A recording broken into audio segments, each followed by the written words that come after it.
Se parliamo di musica polacca, il primo nome che ci viene in mente è sicuramente quello di Friedrich Chopin.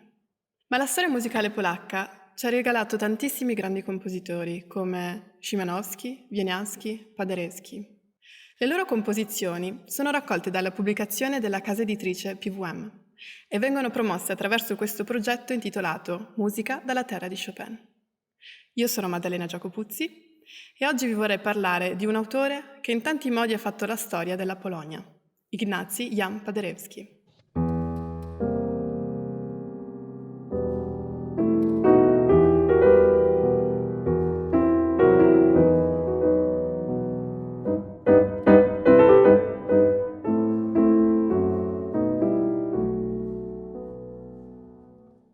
Pianista dal successo mondiale, compositore, uomo di politica, strenuo rappresentante dell'indipendenza polacca, generoso filantropo, Paderewski rappresenta il connubio perfetto tra l'artista romantico del XIX secolo e il self-made man del XX secolo. Grazie al suo virtuosismo, alla sua presenza scenica, ma soprattutto al suo grande carisma, divenne una vera e propria celebrità, arrivando a viaggiare in tournée per tutto il mondo, soprattutto in America, dove era osannato come una rockstar. Ma la sua fama non si limitava solo al campo musicale, poiché era in grado di ammaliare le masse con la sua musica, ma anche con la sua grande arte oratoria. Arrivò ad affermarsi a livello politico e a conquistare il cuore del popolo polacco. Fu uno strenuo rappresentante dell'indipendenza polacca, avvenuta poi nel 1918, quando ne divenne primo ministro, rappresentando la Polonia durante i trattati di Versailles, che decretarono la fine della Prima Guerra Mondiale. Paderewski, quindi, rappresenta pienamente lo spirito di unità, sacrificio e patriottismo del popolo polacco, sentimenti che si riconoscono davvero nella sua musica.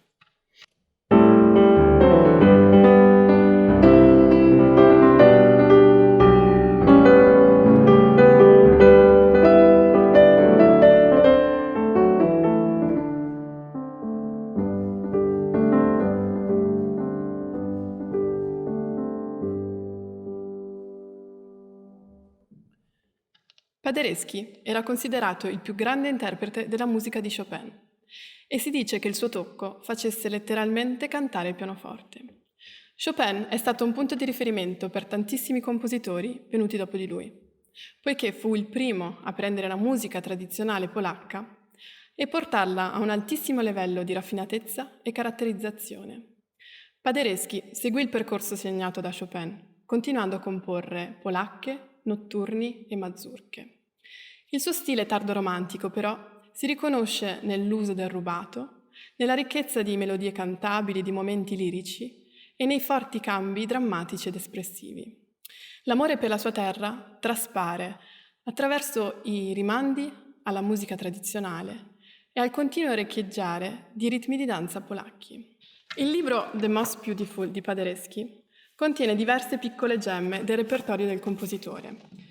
Troviamo composizioni come il celebre Minuetto, le danze polacche opera 5 e la Krakowian Fantastique. Grazie a questo libro, ogni pianista potrà assaporare la bellezza e la diversità della musica di Paderewski, caratteristiche che si trovano pienamente nella Mazurka opera 5 numero 2, anch'essa contenuta in questo libro. La Mazurka rappresenta la quintessenza della musica polacca e questa Mazurka di Paderewski ne è un esempio e colpisce per la varietà e la ricchezza di momenti espressivi. Ed è proprio nella caratterizzazione di questi momenti espressivi che sta il lavoro del musicista. Basta guardare lo spartito per vedere come è costellato di diverse indicazioni di andamento, agogiche e dinamiche. Prendiamo l'inizio, per esempio.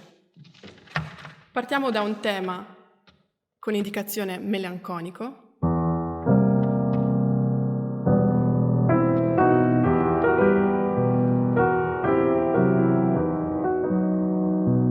Dopo solo 4 battute c'è già l'indicazione animato.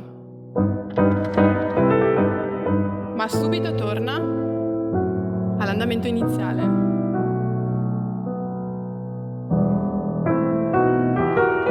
Si apre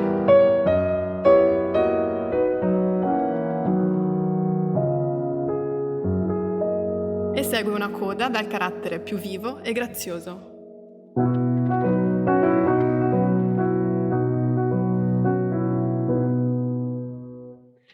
Sono davvero tantissimi cambiamenti nel giro di sole poche righe.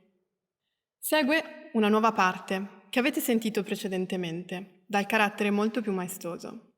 Il tema si trova questa volta nel registro centrale del pianoforte e viene suddiviso tra le due mani.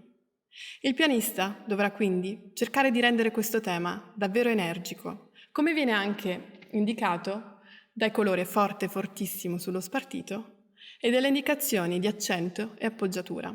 Si ritorna di nuovo al carattere iniziale melanconico, ma poi segue una parte centrale, vivace e in Mi maggiore.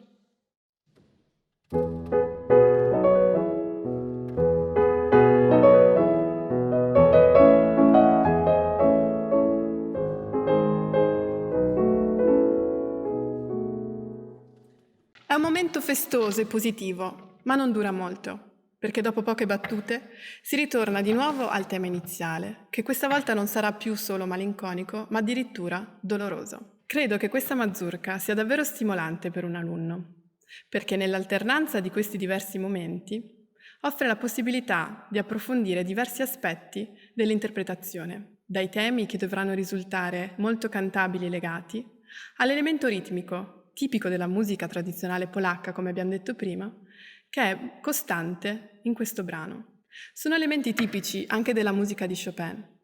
Per questo credo che lo studio della mazurka opera 5 numero 2 possa essere propedeutico per affrontare in seguito i grandi capolavori dei compositori polacchi. Trovate l'esecuzione completa della mazurka nel link sottostante. Il libro The Most Beautiful non potrà mai mancare nei vostri scaffali. Lo trovate nelle migliori librerie musicali in Italia.